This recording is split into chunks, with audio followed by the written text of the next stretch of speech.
In this video, we're going to walk through the training for the Overall Equipment Effectiveness template. To open any Systems to Win template with Excel 2007 or higher, you select the Add-ins tab, which is where you will find your Systems to Win menu.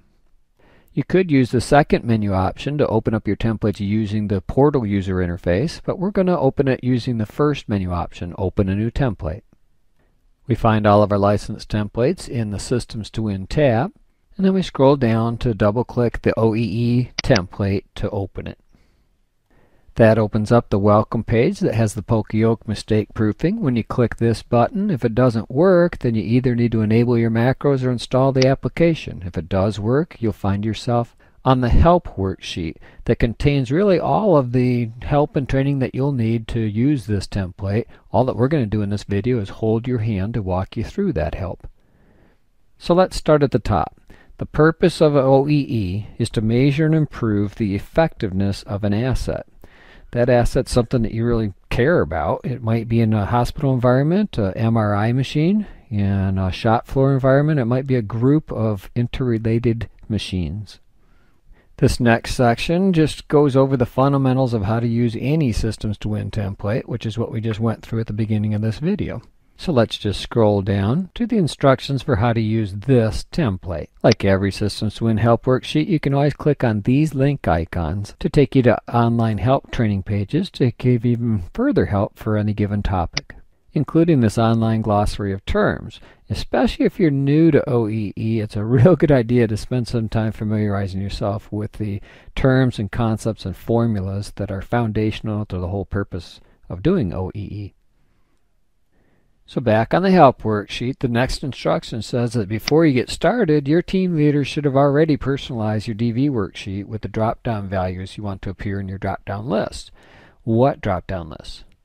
Let's go to the sample worksheet and notice that when we click on a cell within this product family column, for instance, up pops up this drop-down list of products and product families. So where do you define your products and product families? Like so many other Systems to Win templates, all of the drop-downs are always defined on the DV worksheet. And if we scroll over a bit, we'll find this section for the product/family, where we can type in our own product or family, as well as the ideal cycle time. In other words, what's the fastest time that this thing could ever be processed. So if we scroll over, we'll notice that there's all kinds of drop-down lists. And all of these drop-down lists on your DV worksheet should have already been predefined by your team leaders before you get started with your OEE worksheet, perhaps including these optional user-defined fields. The last foundational concept to understand before you're ready to start actually using your template is the difference between the Daily Events Log worksheet, and you will have one copy of the Daily Events Log worksheet for each work center. Will have its own log. And the OEE Data worksheet, which serves as a central repository from all the data from all the different related logs from the different related work centers. So if you are the team leader who's responsible for preparing the workbooks for your team members to use, the next thing that you're going to want to do is use this one template to create perhaps multiple workbooks that will be used by your team members. Going back to the MRI example, if there was only one machine, then you'd probably just use this one workbook, and it would have a worksheet for a log and a worksheet for your OEE data, and you're done. But if you have a more complex situation with multiple work centers feeding a single OEE data sheet, you're probably going to have multiple workbooks.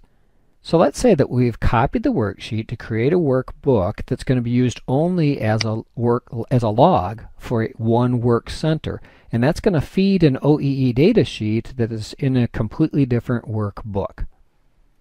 So we want to hide that OEE data worksheet because it won't be used. And the way that we do that is we select the Home tab, Format, Hide and Unhide, Hide Sheet, thereby leaving that workbook with only a log worksheet. And then on that one workbook that has the centralized OEE data worksheet, the last thing you're going to want to do as a process leader is fill in that header data. So what is the name of this process? And what are our target percentages for availability, performance, quality, and OEE for this process? And what are our and-on tolerances? In other words, when you click the and-on button on the filtered worksheet, those fields are going to turn pink when outside of tolerances or yellow if halfway close. So you need to define what are your tolerances. If unplanned downtime is over 6%, you want to know about it. Or maybe for you it's 1%. What are your tolerances? So as the team leader, once you've created one workbook with an OEE data worksheet that might be fed by perhaps multiple workbooks with logs per work center, then you're ready for your people to start actually filling out data and using those workbooks, which is the topic of our second OEE training video. But in this training video, you as the team leader should have learned what you need to know to set up the workbooks in the first place so that they're ready to be used by your team members.